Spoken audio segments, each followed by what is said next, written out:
Good morning friends, তোমরা সকলে কেমন আছো? আশা করি তোমরা সকলে খুব ভালো আছো। আমিও ভালো আছি। অনেকদিন পর একটা ভিডিও নিয়ে আসলাম, রান্নার ভিডিও।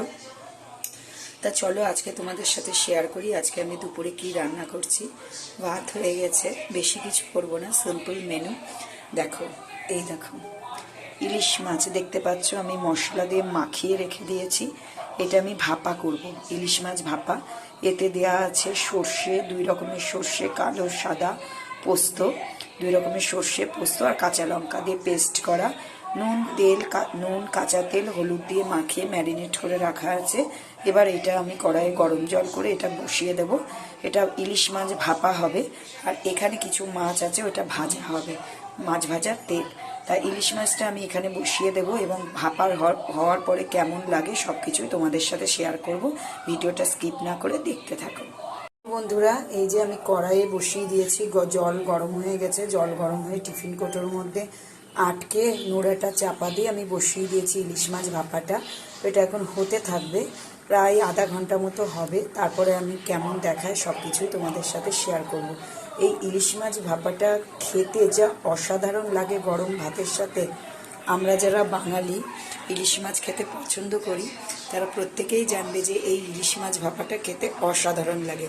ঝালটাও ভালো লাগে, কিন্তু টিফিন কোটোর মধ্যে মানে ভাপা, এটার স্বাদ মানে অতুলনীয়, ভাষায় প্রকাশ করা যায় না। আমি তো ভীষণ ভালোবাসি। আর এই জন্য আমি কীভাবে ইলিশ মাছ ভাপাটা করি তাই তোমাদের সাথে ছোট্ট করে শেয়ার করলাম। তোমরা দেখতে থাকো, রান্নাটা শেষ অবধি তোমাদের সাথে শেয়ার করব। অনেক দিন ভিডিও দেওয়া হয় না, শরীরটা খুব একটা ভালো ছিল না, তাই আজকে একটা রান্নার ভিডিও নিয়ে আসলাম। তো চলো সাথে থেকো, দেখতে থাকো বন্ধুরা। রান্না কমপ্লিট, ইলিশ মাছ ভাপা হয়ে গেছে। এই নামালাম, তোমাদের ফাইনাল লুকটা দেখাচ্ছি যে কেমন লাগছে দেখতে। চলো, এই যে ঢাকনা খুলছি, এটে গেছে, গরম প্রচণ্ড। আচ্ছা বন্ধুরা, এই যে ইলিশ মাছ ভাপা হয়ে গেছে, ফাইনাল লুকটা তোমাদের দেখালাম। কেমন হয়েছে বলো, জানিয়ে। খুব সুন্দর গন্ধ বেরোচ্ছে আর দেখতেও খুব সুন্দর লাগছে দেখতে।